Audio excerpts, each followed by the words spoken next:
Hello guys, welcome to this lecture. In this lecture we are going to discuss about the MCQs related to interference.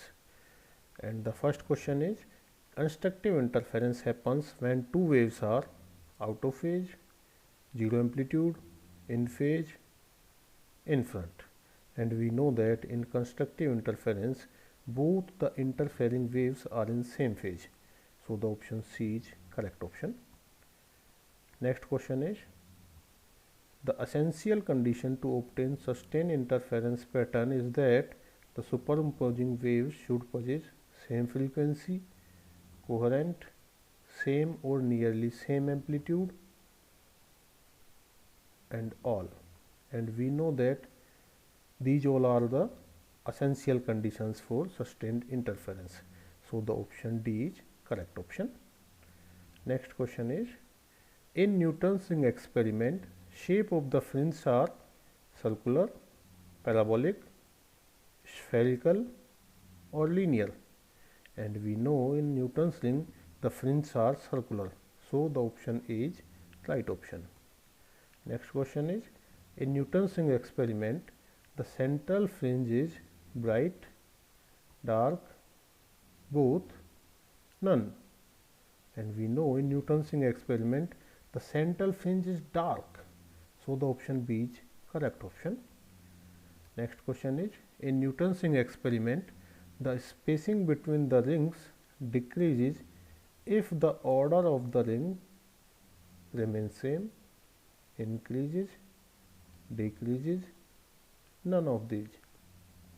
In Newton's ring experiment, as the order of the ring increases, the rings spacing decreases. So the option B is correct option.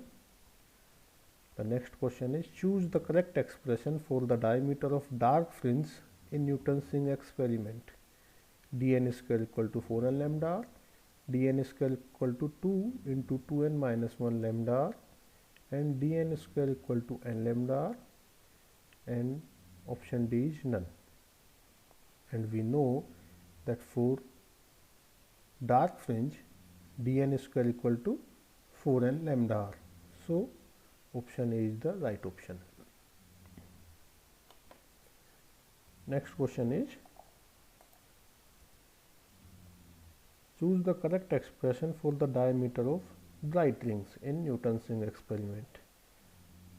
dn square equal to 4n lambda r, dn square equal to 2 into 2n minus 1 lambda r, dn square equal to n lambda r, and option D none of these. And for bright rings, dn square equal to 2 into 2n minus 1 lambda r. So option B is the correct option.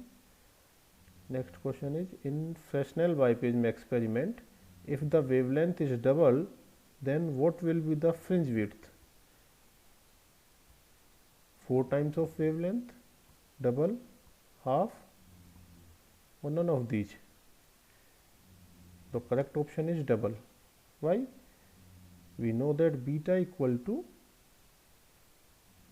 lambda d upon small d.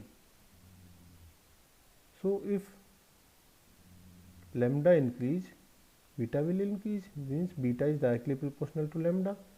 If lambda is doubled, so it means beta is doubled. The next question is, in Fresnel biprism, the distance from source to screen d is doubled. Okay, this is the again the same formula, beta equal to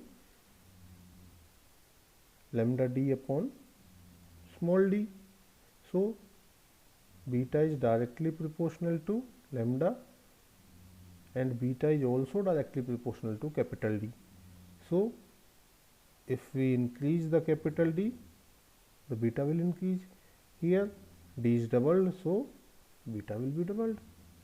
If we decrease the small d, then beta will increase.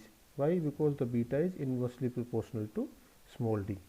तो यहाँ पे आपका beta और lambda का relation, beta capital D का relation और beta small D का relation, 3 questions बन सकते हैं. Okay, so the next question is, in Fresnel biprism experiment, the distance between two coherent sources is given by 2d equal to 2a mu minus 1 alpha, 2d equal to mu minus 1 into a, 2d equal to 2a alpha minus 1 mu, and none of these. Okay, and we know that 2d equal to 2a mu minus 1 into alpha. It is for deviation method. So option A is the correct option. The next question is, when a light wave is reflected at the surface of an optically lighter medium, it suffers a phase change of pi by 2, pi, 0 or pi by 4.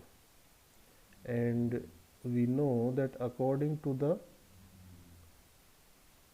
Stokes treatment, if a wave is reflected from the denser medium, then it suffers a phase change of pi. But if it is reflected from the lighter medium, there is no phase change. And here the light is reflected from lighter medium. So it suffers a phase change of 0, means no phase change. So the option C is the correct option.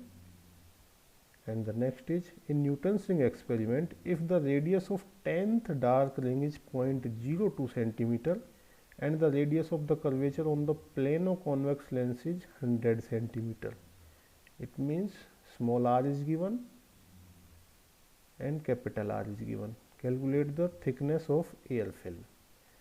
Okay, thickness T equal to r small r square upon 2 capital R. Here small r is 0.02 centimeter and capital R is 100 centimeter. And the options are 2 into 10 to the power minus 6 centimeter, 4 into 10 to the power minus 6 centimeter, 8 into 10 to the power minus 6 and 6 into 10 to the power minus 6. After calculation we get thickness T equal to 2 into 10 to the power minus 6 centimeter. So option A is the correct option. Okay guys, thank you.